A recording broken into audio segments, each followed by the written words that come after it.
What about my sweat equity? Sweat equity. Sweat equity. My sweat equity. My sweat equity.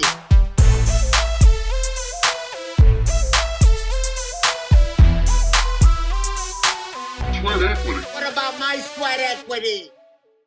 So we just got in the habit of asking the guests to throw their plugs out there at the beginning. You have your podcast, Underground Reach. Is there anything else people can find you on, social, websites, anything?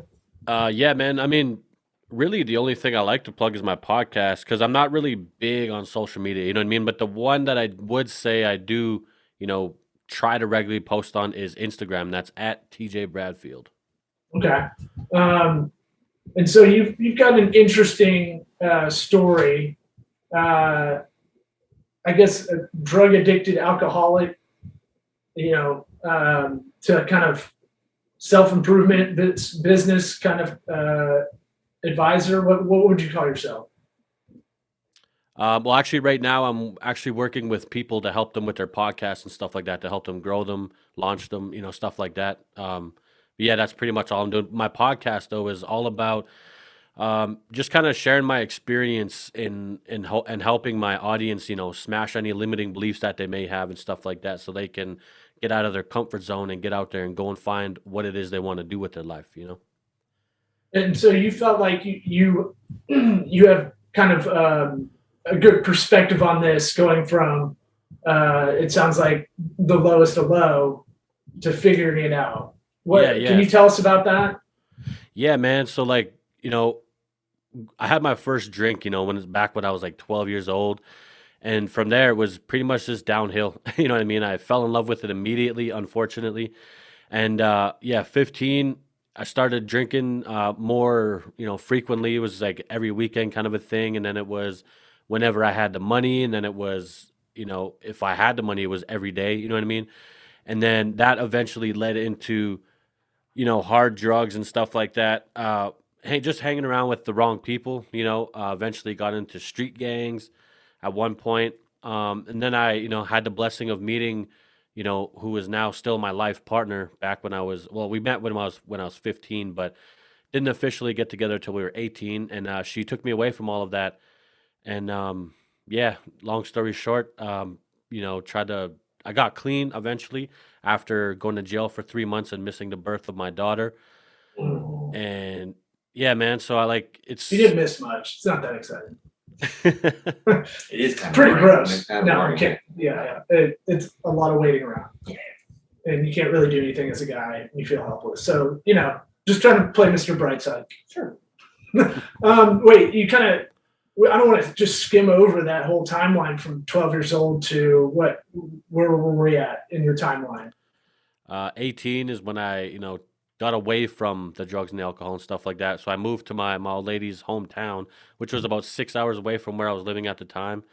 But I couldn't really kick the drug habit. You know what I mean? Like, I did my best, but I was just kind of replacing it with other things. So then when we moved back to my hometown, I ended up getting back into it. And then that's when I, got arrested, because I was actually on the most wanted list of my hometown, for drug related stuff.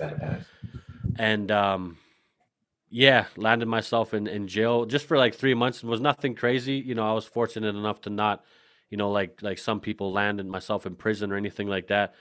But yeah, and that was ultimately what got me sober, was missing the birth of my daughter, even though it was a very short period of time. Just looking at her newborn baby face and her just not knowing who the hell I am. You know what I mean? That's ultimately what got me sober from the drugs. But the alcohol, sort of continued after, just not as bad, but, it just progressively started getting worse over the years. And then, 2020 hit, because everything was fairly normal from getting out of jail till about 2020. Like, the drinking was there, but it wasn't like a huge problem. You know what I mean? But then 2020 came. Obviously, we couldn't go anywhere, couldn't do anything. You know what I mean? So I was playing a lot of video games and stuff. And then the end of 2020, my best friend actually passed away from drinking. And then about 30 days later, my older brother passed away from a fentanyl overdose. Jeez. Oh, Yeah, so then that's kind of where everything went really downhill, and that was probably the darkest time of my life. Like even worse than the drugs, man. And that's when I really started drinking every single day, man. And it was, yeah, it was pretty bad, man. It was pretty much life or death for me, man. Yeah, it sounds that way. And kids will make you step up your game in a weird way, or it's kind of fight or flight. I feel like for a lot of guys, like a Absolutely. lot of guys in your scenario, they probably peace out. Unfortunately, Yeah. it's good that you stuck around and had that as a motivation. what kind of what was the drug problem that we're talking about here? Like specific drug? Yeah, or is it Uh, all of them? Just whatever's in front of you? Well, I mean, the main one was crystal meth, but then eventually it was just whatever I could get my Yeah. hands on at some point. You know what I mean? And Yeah, that one kind of checks all the boxes. Yeah, Yeah. Did you? that's where. Yeah. Was this? A lot of people, believe that alcoholism is kind of hereditary in a lot of ways. Did you come from a family that dealt with this issue a lot? yeah, man. See, like that's the thing is like in my family it was normal, unfortunately. You know what I mean? Like obviously not having a big, drinking problem was normal, but it was everybody like drank, you know what I mean? Like at family gatherings and stuff like that, everybody had a beer in their hand, you know what I mean? So it was fairly normal in my family growing up. So yeah, like I have had other family members, including my father who I've only met I think once or twice, who have had, big, drinking problems and drug problems and stuff like that. How did you get sober? From the alcohol, man, it was actually Christmas of 2021. Yeah, because it's just over a year now. Um, this memory, man, it'll haunt me forever, man. But Christmas of 2021, I was completely wasted, and just the memory of it, like just remembering helping my kids trying to open their gifts and put toys together, and I'm completely wasted. You know what I mean? And like after that, like obviously they don't know what's going on. You know what I mean? To them, it was probably normal, but the next day, I sobered up. I was hungover and feeling sorry for myself and all that, and just remembering that. And I was just like, man, like what the hell has my life come to? Like, what am I doing, man? And like, honestly, it was such a low point for me where it was I'm either gonna get sober now or my kids aren't gonna have a dad because I'm not letting my kids grow up with a dad that just drinks and like all the time and is like a raging alcoholic. You know what I mean? So that's what I meant when I said it was life or death for me. So, and I grew up, like I said, I grew up with no father, so I know what that's like, and I do not want that for my kids. So I made the decision May 3rd. It was a little bit after Christmas, but anyways, I messed up the timeline. But anyways, after Christmas, I made the decision. I'm sobering up, and if I'm not successful with this, then that's it. And I've been successful with it, so that's. So you got Congratulations, that's Yeah. awesome, man. you got Thank over you, a year sober. Are you doing program? Nah, man, that's the thing is I tried to do the AA thing in the past because I've been trying to get sober for like 15 years, man. And the AA thing. Can we ask how old you I are? was gonna say You can be. at the time. I'm just trying to put it all together. And You could be I'm curious, 22 right? or If you said you 57. were 22, I believe. No, no. Yeah, I'm Right. 28, man. I'm 28. Okay, Okay, that's what I Okay. thought. that was killing me Totally. too. Yeah, but yeah, the AA thing, Alcoholics Anonymous, NA, it just wasn't for me, man. Like I just didn't feel like the first step. They say to give away your power or something. I can't remember what it was, but I was just like, no, like what the hell? So like I just didn't agree with it. You know what I mean? So when I officially became sober, the last time I tried, it was just pure, just will to just do better Right. for my kids, man. What's coming from you, like AA is not the only answer for Yeah, sure. definitely. Like, it works for a small percentage of people, but most people think, it's not gonna last. It always comes from within. We Yeah, admitted like we admit we're powerless over alcohol, that our lives have Yeah. become unmanageable. Yeah, see, like the powerless thing, like in my opinion, if you're gonna become sober, like you need to have that power within yourself. Yeah. You know what I mean? And like I don't have anything against AA or NA. You know what I mean? Like it works for some people, but it just was not for me. So So Yeah, how do you, that statement that's a lot. That's a lot of admittance. well, how do you keep yourself regulated? Because part of the thing with AA, is having that routine and like that place you're going every week to talk to people about what's going on. Is the podcast you're doing kind of a little bit that way? Because we've talked about it on this show. We haven't had major drug issues or booze issues, but we have said like this podcast was the only consistent thing when both of our lives respectively were going to shit at different times. Is that what you're finding through your podcast? Yeah, most definitely, man. That's actually part of the reason why I started doing it, was because I just wanted, to have something that no matter what, I just had to be there for. You know what I mean? And like, because at the end of the day, like if I thought about starting it, but I didn't, nobody would ever know. You know what I mean? Only I would know. But if I'm, if I'm actually have people listening to me and saying, damn, this dude's actually doing pretty good, and then I fall off the wagon, you know what I mean? Like, and yes, like the reason why I do it is because as humans, the way our brains work is we're just naturally selfish. You know what I mean? So like we always have that need to where we need to, for lack of a better term, like just look good in front of people, for lack of a better term, And so that's kind of why I did it, man. Just kind of using that little bit of psychology and stuff to just, just keep myself sober, keep myself busy, and at the same time helping people, because that's also what they say in AA is, what keeps you sober is help keeping other people sober. You know what I mean? So like, and I don't talk a lot about, like drugs and stuff like that, but I do make sure that it's known, to new listeners and stuff, and just kind of show them where I'm going now and how they can get to where I'm at, One of those things that one person hears it, maybe one person from our podcast, it's worth it. Absolutely, man. Since May, what was it, 2021? What has your life been like? Have you had that? I always find it interesting, my friends that get sober, they have that realization with all the feelings. They're feeling all the feelings. Yeah. The drying out process of just like, I can't just time travel this feeling away. Yeah. Man. So can you talk to us about that? Yeah, it's been pretty brutal, man. Cause, I forgot to mention, but back in 2020, before my friend and my brother passing away, I actually got back into drugs for like a week or two, overdosed, went to the hospital and like almost died from it. But after that, I had just extremely bad anxiety, man. Like I used to always think I was having a heart attack, and you know what I mean, and just like freaking out all the time. And but yeah, when I got sober, that was my biggest fear, man. Was actually feeling everything for the first time in pretty much since I was 15 years old, man. And it was pretty damn brutal, but because like I told myself, man, like once I get sober, you know what I mean? Like I made the commitment, like, hey, now it's time to just try to become the best version of myself, but first I gave myself a 30-day period to just kind of get used to it, you know what I mean? And just get a feel for not being, under the influence of anything, what feels like for the first time in my life, So at first, yeah, it was pretty terrifying, man. Like my anxiety was through the roof, and I was angry. I was pretty angry. Like it was just like I was snapping at the like the smallest things, and like getting emotional at the smallest thing. You know what I mean? I felt like I don't know, like I just took some kind of hormone pill or something. You know what I mean? And I was emotional. I was angry. I was happy. I was, you know what I mean? It's like an emotional roller coaster.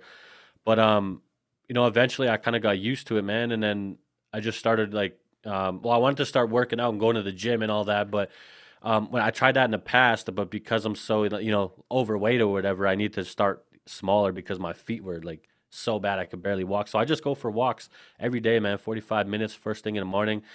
At first it was for exercise, but now it's more just for mental health, man. And that's ultimately what keeps me grounded and keeps me sane, really. Awesome. I endorse it. Yeah. I'm the same way. I kind of have to work out or get like mild depression. Sure. Wait, so you were overweight? You're the rare guy doing meth that was overweight, or is that Actually, Actually, all this weight came from 2020, man. Just like I said, I was playing video games, drinking, and I gained like. This isn't a comedy show. I mean, I'm trying to throw some humor in there. But all right, so you had the kind of thing with the pandemic, the lockdown. That's the biggest concern a lot of people had is, the devil makes work for idle hands kind of thing. And like, That's insane. yeah. And you can I look, remember it the other day. and a lot of people went two ways. I mean, it could everybody could kind of deteriorate and kind of not, You're either growing or you're going the other way. Yeah. Right. Or you were trying to maintaining. You were trying to figure out how to make like a dumbbell with five gallon buckets at Lowe's and putting concrete in it. Like there was a commercial for it. There's a lot of people that just looked around their house and were like, I'm going to fix this shit up. Or they looked around and was like, I hate I'm this. going to burn this place to the ground. And it sounded like you had anxiety about having anxiety of being sober, like a pre-dread of sorts. But you kind of buried the lead. Can you tell us the story of overdosing? Yeah, man. That actually started. It started a little bit before the pandemic started, and then, I was like, yeah, I'm never doing that again. Screw that. I've been down that road already. I don't want to go there again. And then the pandemic hit, and then I was like, damn. And like you said, man, what was it? The idle hands make for the devil's playground, or something like that. That's another way of saying it. Yeah. So then, like, I think I just got extremely bored, man, and just.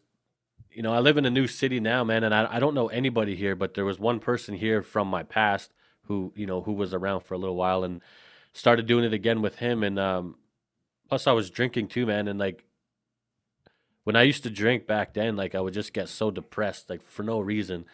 So then one night I was like, screw it, man, let's go get high or whatever. And then started smoking, crack and stuff. And then we ran out of that. So then we went and found meth, and I was like, fuck it, let's smoke that. And then I don't know, later that night, like my chest was just feeling weird, man. And like I just felt like I couldn't stop moving, or my heart was gonna stop. But if I move too much, it'll explode, kind of a thing. It was really weird. And then like I was just out of it, man. And then so I went to my sister's house, man. I was down in the basement, and then there wasn't any pain, but for some reason, like I just kept freaking out about my heart, even though there was no pain. I don't know. It was really weird. So I called They called an ambulance. And then they took me there, and then they're like, what did you take, man? Tell us everything you took. And like, it was weird because I was kind of able to remember everything that I was taking. And I told them how much I smoked and like, you know what I mean? Just kind of the best I could. And then they were doing tests and stuff, and they came back in there and like, stop lying to us, man. Tell us how much you took. And like the doctor's like freaking out, looking at my heart scan and stuff. And I was just like, am I going to die? Like, what the hell? And then I remember I was laying there looking up at the ceiling of the hospital, like those hospital lights. Mm-hmm. It was off, and I was kind of just looking into it because they, were pumping me with all kinds of like medicine and like other stuff. And I know all of a sudden I seen like this thing moving in the light, and then it turned around and it was like a devil face looking down at me, and then it started like laughing and shit, and I was just like, holy fuck. Like, holy shit. So yeah, and then I fell asleep, woke up, and went home. Or no, I went to detox first for a while, and then tried to go to rehab, but they didn't have room for me. Plus, COVID was new, so everything was shut down, and it was a bad time to get into rehab. Yeah, that's kind of why I'm asking a little bit more, because I was wondering about that when there was a lockdown going on. And what state were you in? Like what in the United States? I'm actually from Canada, man. I live central Canada in a province called Saskatchewan. Oh, you're in Canada? Yeah. I don't hear any of it. I do. You do? The kindness. Did you say a boo? Soothing voice. Nice disposition, right. I guess. Yeah, and you guys were way more. Also, there's a moose behind him. Yeah. We're up. For those for those listening on audio, he's wearing a Mountie hat. Right, and there's a moose that is. Oh, he's taking. How many hack Canada jokes going on? We got. Mike Myers is there. No. So. Hockey is part of the. I'm to understand. So you had Canada with a lot of restrictions on COVID, even recently, you know. Mm-hmm. So that plays into that. Yeah, that timing of all of that is kind of crazy. And then you also deal with, someone was telling me this the other day, like being in a cold place, you're kind of in lockdown half the year or whatever. Yeah, did you even notice the lockdown? in a sort of way. So it's Still have like to drive 5 hours to go anywhere. so that kind of can create that kind of like, well, I got a fucking going on, you know, like, does that play into it, you think? Just being in a cold weather kind of area.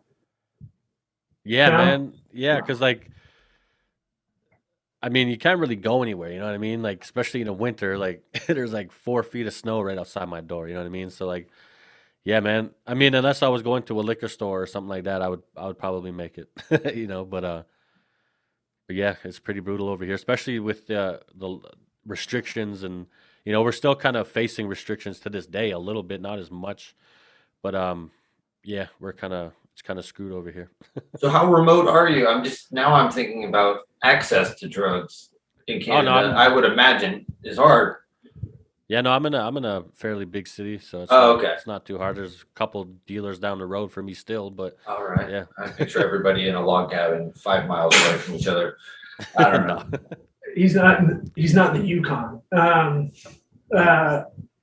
So what's the story now? So from about May 2021 on, what have you been up to?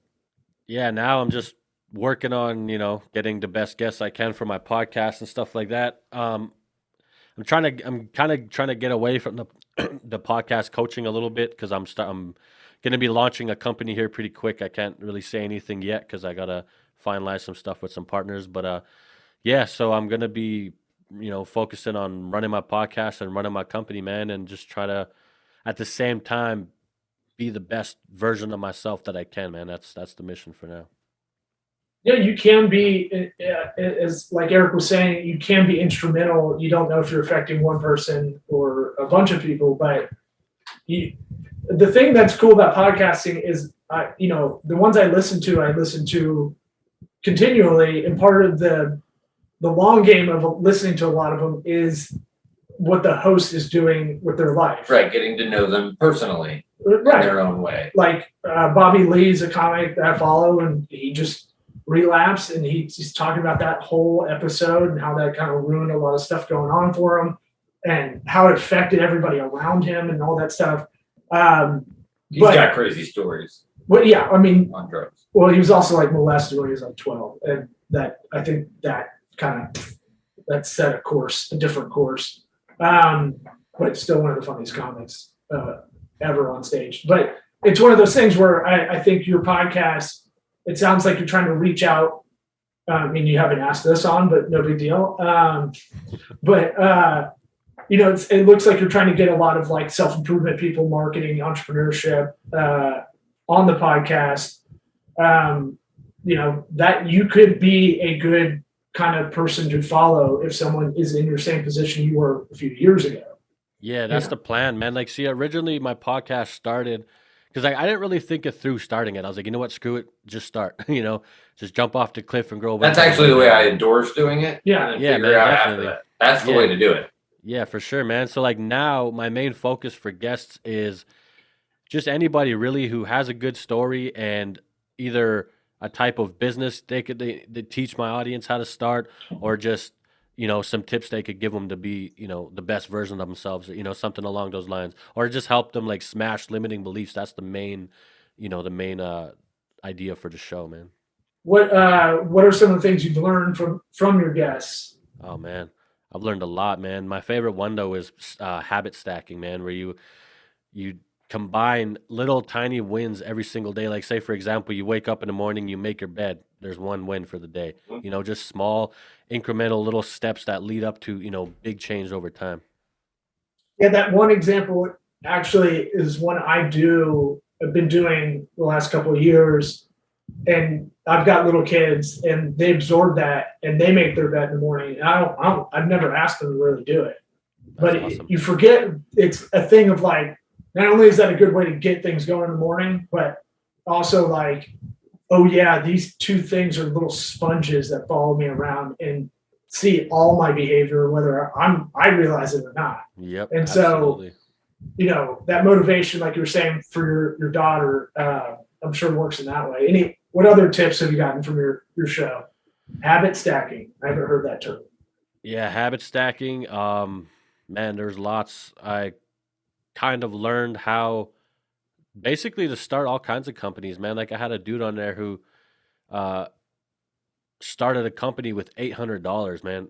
A fitness empire, man. Like he started off with one gym. Now to this day now, I think he has like 12. He's building his 12th one or something like that.